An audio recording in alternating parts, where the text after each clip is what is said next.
कभी सई साँझ बिना किसी सूचना के घुस जाओ इस शहर में, कभी आरती के आलोक में। तो इस कविता का जो पिछला अंश हमने पढ़ा, उस अंश के माध्यम से हमने ये जाना कि कैसे बनारस शहर में वसंत आता है और अचानक से वो वसंत आते दिखता है कई बदलावों के साथ। और उसके बाद बनारस में जब भक्तों और श्रद्धालुओं की भीड़ लग जाती है तो इंसानों के साथ साथ कैसे जानवरों की आंखों में भी चमक उतर आती है, वो चमक देखने को मिलती है। और भिखारियों के जो कटोरे हैं उनमें भी वसंत उतरता हुआ दिखाई देता है। साथ ही ये भी पता चला कि बनारस शहर आधुनिक होने के बावजूद भी, शहर होने के बावजूद भी बाकी शहरों की तरह व्यस्तता भरा जीवन नहीं व्यतीत करता, अपनी अस्मिता को नहीं खोया है आज तक उसने। अपनी पौराणिकता, आधुनिकता, नवीनता, प्राचीनता और धार्मिकता को उसने आज तक अपने पहचान को कायम रखा है।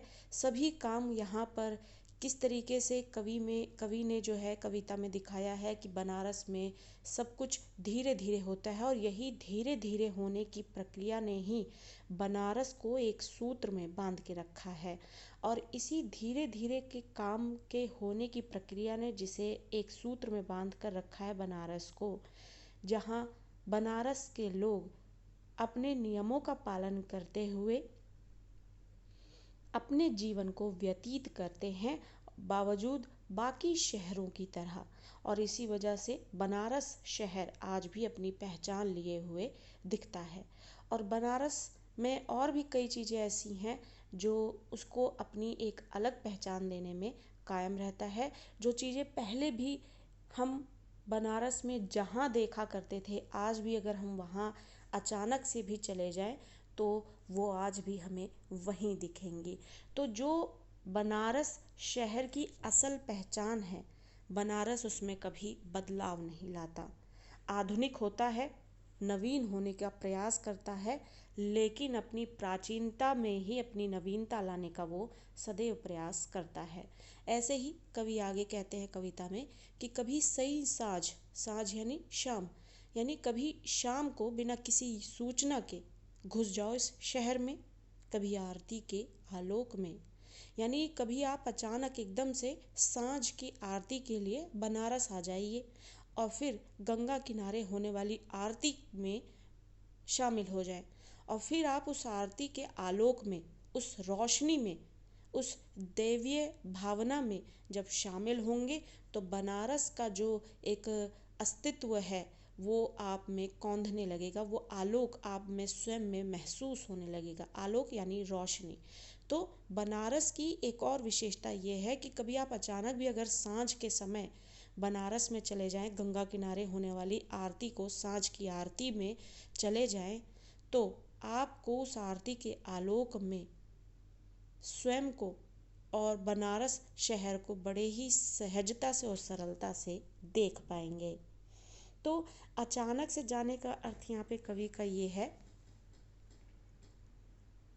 कि अचानक से अगर आप बनारस में जाएंगे तो भी आपको वही माहौल देखने के को मिलेगा, क्योंकि बनारस जो है अपनी नवीनता के लिए, अपनी धार्मिकता और पौराणिकता और अपने नियमावली को कभी नहीं बदलता। इसी वजह से आप कभी भी बिना सूचना के चाहे वहाँ चले जाएं, आपको बनारस वैसा ही देखने को मिलेगा। इसे अचानक देखो, अद्भुत है इसकी बनावट। यह आधा जल में है, आधा मंत्र में और आधा फूल में। अब जैसे कि कवि ने ये कहा कि अचानक जाएं और बनारस को देखें, आपको वैसा ही मिलेगा। वैसे ही जब आप इसे एकदम से देखें, अचानक से देखें, तो आपको बनारस की जो बनावट है वो उसमें भी अनोखापन देखने को मिलेगा।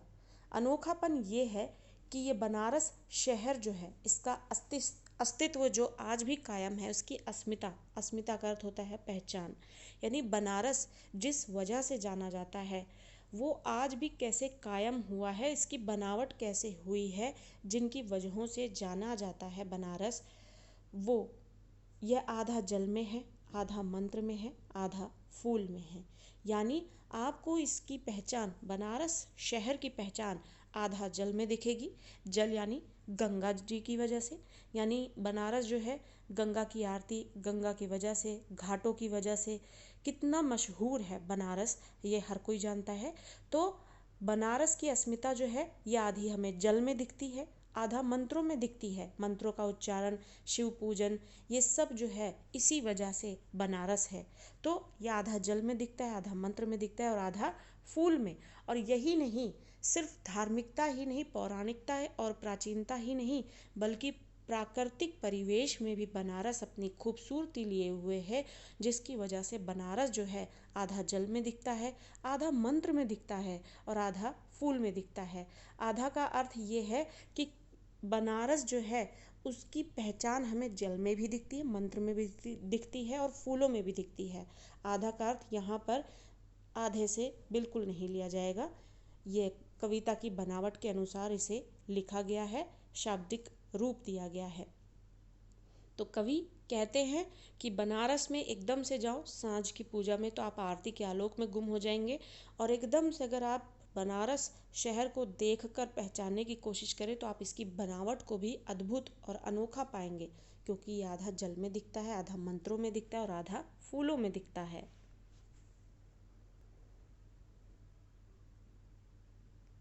अब जो बनारस शहर है वो आगे कैसा दिखता है, कवि बताते हैं आधा शव में, आधा नींद में है, आधा शंख में। अगर ध्यान से देखो तो ये आधा है पर आधा नहीं है। कहने का अर्थ यह है कि कवि ये बताना चाह रहे हैं कि बनारस शहर जो है आधा हमें शव में भी दिखता है। शव यानी जो मृत शरीर है उसे शव कहा जाता है। और ये शव में किस तरीके से दिखता है?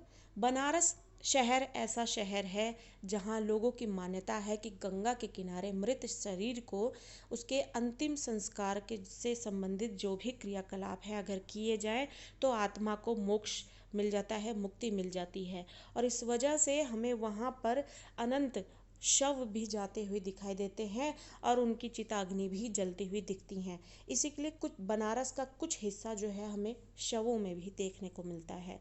बनारस जो है आधा हमें नींद में दिखता है और आधा शंख में।